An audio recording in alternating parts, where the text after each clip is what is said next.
Are you looking for inspiring conversations about faith, film, and life? You're in the right place. Here's the host who knows the right questions to ask, Father Edward Looney. Hey everybody, it's Father Edward. Grateful you're tuning in for another conversation on the podcast. And today I welcome Anthony DeStefano back to the podcast. I think he makes it into the Hall of Fame or something as one of the most frequented guests on the show, but lots of stories that we want to share with your children, your grandchildren, your nieces, your nephews, all of that. And very excited because he has a new book on Saint Valentine. It's called Your Valentine. And of course, Valentine's Day is right around the corner. Kids are going to be exchanging Valentines in school, but let's meet the real Saint Valentine and introduce him to them. So thank you so much, Anthony, for joining me today. Thank you very much, Father, for having me. And I love being in your Hall of Fame. Well, thank you for writing so many books, for agreeing to come on. Sure. I'm happy to share them. I did read the whole story this morning. And anytime I get one of your books, I give it to our librarian at our Catholic school. And Great. and I'm sure she'll be reading it to the kids as Valentine's Day approaches and all of that. So Good. Are you familiar with any other books about St. Valentine, or is kind of yours the first Catholic splash? I think so. That's why I wrote it, because there really is a paucity of material on St. Valentine. St. Valentine, Valentine's Day itself is one of those feasts that's been heavily rebranded by the culture. In fact, some would even say it's been hijacked by Hallmark. And in the modern world, Valentine's Day means chocolates and cards and flowers and mushy rom-com movies. And there's nothing wrong with that. There's definitely a place for that. I'm Italian. I love romance, but not many people, including not many Catholics, know that there's a real Christian saint and martyr behind the holiday. And in writing this book, I wanted to restore some of the original meaning behind Valentine's Day in a way children could understand. And I also wanted to say something about love and marriage, because we're living in a time when the words love and marriage, are argued about constantly. So I didn't necessarily write this book so it could be used as a weapon in the culture war, but I did write it to remind people in a gentle way of what Christians have always believed, that marriage is a gift from God between a man and a woman, and that love is sacrificial, self-giving of oneself. And yes, the book does tell the story of the original Saint Valentine, who was a 3rd century martyr, who was killed by the Romans for marrying Christian couples at a time when it was illegal for Christians to marry. It was illegal because Christian married men didn't want to fight in all of Rome's wars. And in this story, we see how Valentine's great faith in Christ and his belief in sacrificial love transforms the lives of 2 children he meets in a prison, as well as the mean, angry jailer, and then subsequently influences generations to come right up until today. Yeah, so you mentioned he is a martyr. He was a priest. Was he a bishop too? There are several St. Valentines connected with February 14th. And so because he was martyred in 273, the year 273, there's not really a historical biography in the sense that we have those biographies today. So there are some stories that say he was a bishop, some stories that say he was a priest, a Roman priest or a bishop from Terni, which is the Umbria region of Italy. Okay. We don't really know, but what is totally consistent with pious tradition, and what I include in my book, is the core of the story, which has to do with Valentine's courageous witness during a time when there was tremendous persecution of Christians, his imprisonment for secretly marrying Christian couples, his connection with a jailer, and the healing of a blind girl, plus the famous, Your Valentine letter that he wrote to the jailer's daughter before he was executed, which became the basis, legend has it, for present day romantic messages of love. So the story of Marcus and Marcella in this book, Your Valentine, those are based on historical facts. These aren't an imaginative part of the story. Well, some of it is imaginative. There was a jailer's daughter who was blind, who Valentine healed. We don't know her name. And there are some stories change a little bit about the nature of the miracle. But there was a miracle. There was a jailer. There was a daughter.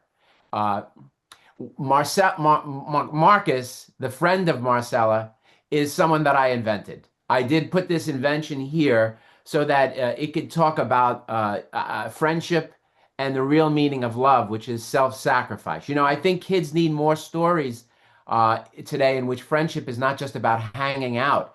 It's about loyalty and protection and sacrifice and love. And in this book, the boy Marcus is crippled to some extent. He has a limp. But he refuses to make that the core of his identity. He refuses to be self-centered. Instead, he sees Marcella's blindness and her suffering and the cruelty of the other children, and he chooses to be her friend.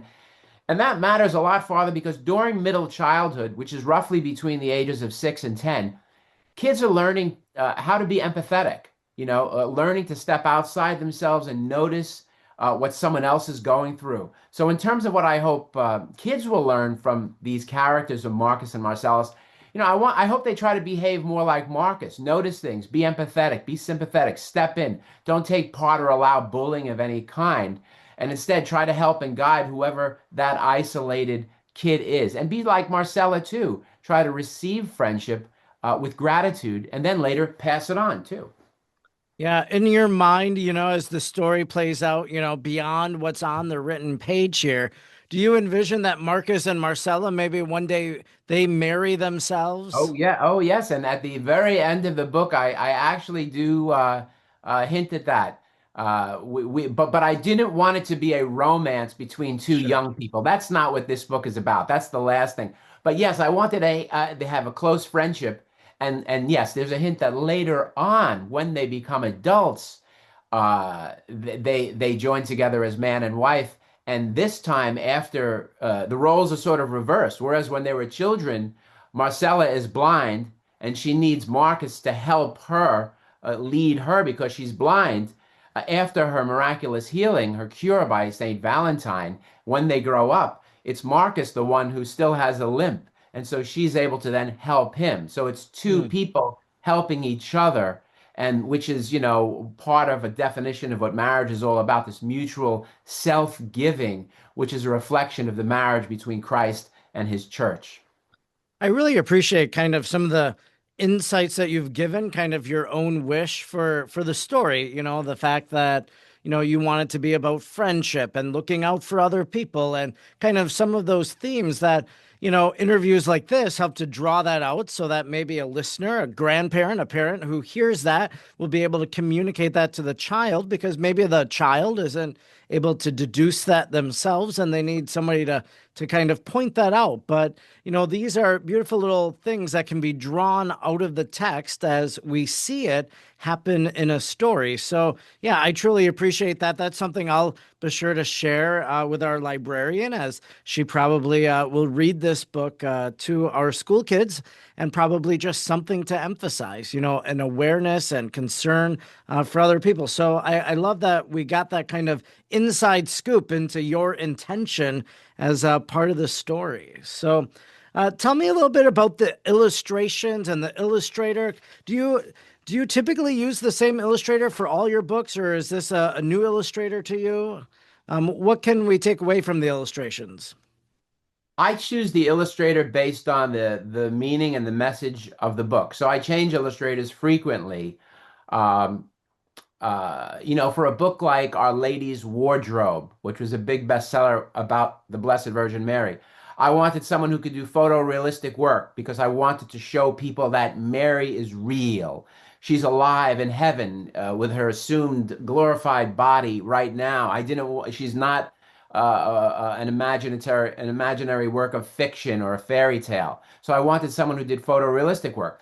With some of my books on animals, I try to pick someone who's great at doing putting human expressions on animals. So I use Richard Cowdery, who's a New York Times bestselling illustrator of children's books on animals. Like for instance, the donkey that no one could ride or the sheep that no one could find.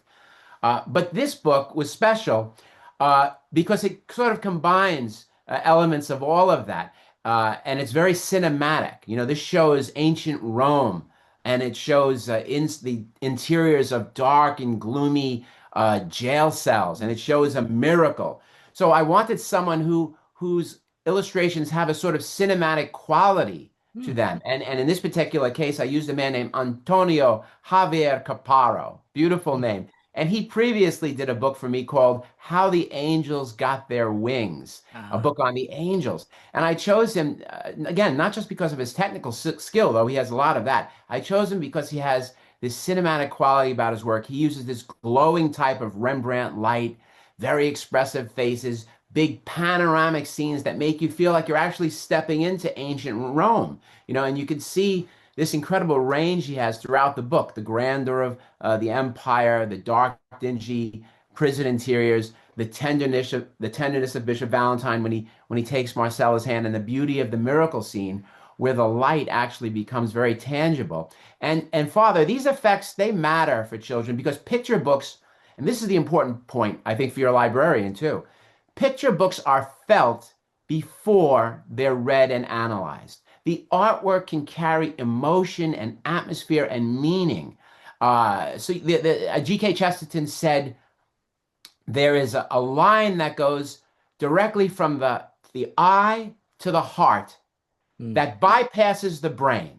It doesn't go through the brain. It goes directly from the eye to the heart. So you could see things sometimes and not analyze them, and it can still mean something. Truth can impress itself onto your heart and soul, not just through words. And so this artwork carries that kind of meaning, and it keeps the story intense and not terrifying, dramatic but not grim. Exactly the balance you need when you're dealing with these kinds of challenging themes about persecution and bullying and martyrdom. And I think Antonio did a magnificent job. So on the cover of the book, we have Valentine in red, typically a color associated with martyrdom. We've mentioned martyrdom earlier in the conversation too. But as this story is read to young people, how do you think they'll take it or perceive the fact of people dying for their faith? Is this a concept that's foreign to people, or should we be weary of kind of introducing this to young people, or how should they receive martyrdom? Well, first of all, I don't think that it's scary to them because I think that they're used to things that are a lot worse with the video games that they're playing and the TV shows that they're watching and the music that they're listening to. They hear about all kinds of terrible violence all the time, and it doesn't faze them. This particular book, it doesn't linger morbidly on Valentine's death. It tries to handle it in a very sensitive way. It just shows an image of the saint facing his Roman executioner at sunrise, and that's it. There's no gratuitous violence. In other words, the story treats martyrdom in a gentle way with a tone I think children can absorb. It's solemn, but it's quick, and it's framed between the ideas of love and heaven. And kids just can't escape the violence that's around there. Today's life is too full of violence and suffering. And I think, Father, that a well-told story can give children a safe place to process those kinds of hard truths in a way that's not overly frightening, in a way that they can control. It could give them time to think about injustice and loss and death and courage within a calm setting of reading a little book, a book they could hold in their hands and read at their own pace. So it's dealing with realities of life in a healthy way. And third, finally, I'll say this: martyrdom is not a tragedy without meaning. It's about a great love that's been proven. A great love that continues giving, continues loving. Valentine in this story dies, but his love bears fruit. Marriage becomes legal again in Rome. Valentine is remembered today. His day, the day that he died, is a holiday. It's celebrated all over the world. In the book, the children grow up, they fall in love, they get married, they spread the news about Valentine. So the emotional takeaway isn't despair. It's the fact, I think, I hope, that love is stronger than death. How do you think children, especially kids maybe in a Catholic school, how should they celebrate Valentine's Day besides just hearing or reading this story? But what are some practical things we could do on Valentine's Day? Is it just the little cards you exchange, or what are some of your recommendations? I think that's fine. I think that the main addition that parents and teachers should make, especially Catholic school teachers, is to tell children that there was a real Valentine, a real Saint Valentine. Start with the basics. The holiday is not a Hallmark holiday. The holiday is based on a Catholic saint, just like All Hallows Eve and Halloween is really a Catholic gift to the world, a Catholic feast. Just like Easter is not about the Easter bunny, it's about the resurrection of Christ. Just like Christmas is not about just Santa Claus and presents, it's about the birth of our Lord. If we could just teach children that St. Patrick's Day isn't just about the color green and limericks and all of that, and St. Valentine's Day isn't just about chocolate, it's about a Catholic saint. If they're just made to realize that the gift of Catholicism to Western culture, it's given us so much, including all these great feast days.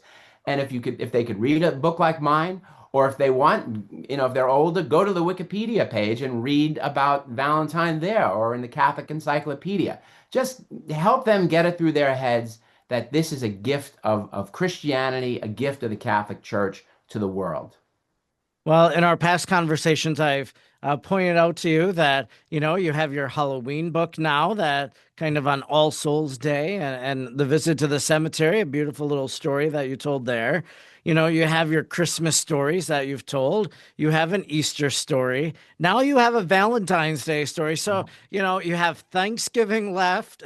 That's you right. have St. Patrick's Day. That's right. Maybe St. Nicholas. I don't think, do you have It's a coming. St. Nicholas? They're coming. They're Yeah. coming. So you're going to cover all the holidays. We're going to take back our Catholic holidays through Anthony DeStefano's stories. Well, a little part anyway. We should be trying to take back the culture a little bit, trying. Yeah. Well, I'll look forward to whatever is to come in the future. And your Valentine is available. It's published through Sophia Institute Press. So I'll post a link in the show notes and in the description where people can acquire their own copy. And what's your website if people want to follow you and learn more about your writings? Sure, if they don't mind my long Italian name, it's www.anthonydestefano.com. I don't sell any books there, but all my books are there. My videos are there. The book readings are there. Information about me if they're curious, and where to get the books are available there.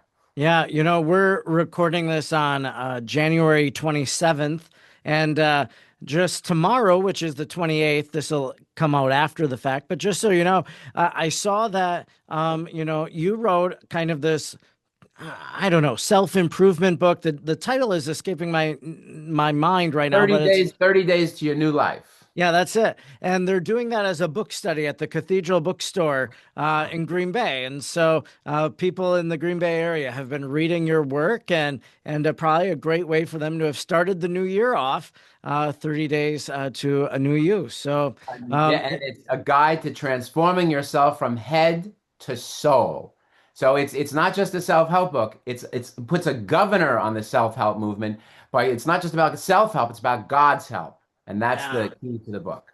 And so not only do you have books for children, but books for people like me and older people as well. So well-written author that you are. So check out Anthony DeStefano's books and get your Valentine. And thanks so much again for joining me today, Anthony. Thanks for having me, Father. It's always a pleasure. If you liked today's episode, be sure to subscribe, rate, and review wherever you're listening. And don't forget to stay up to date with what Father Edward is doing by following him on Facebook or Instagram at the handle @FrEdwardLooney. Thanks for listening, and please join Father Edward again next time for another inspiring conversation.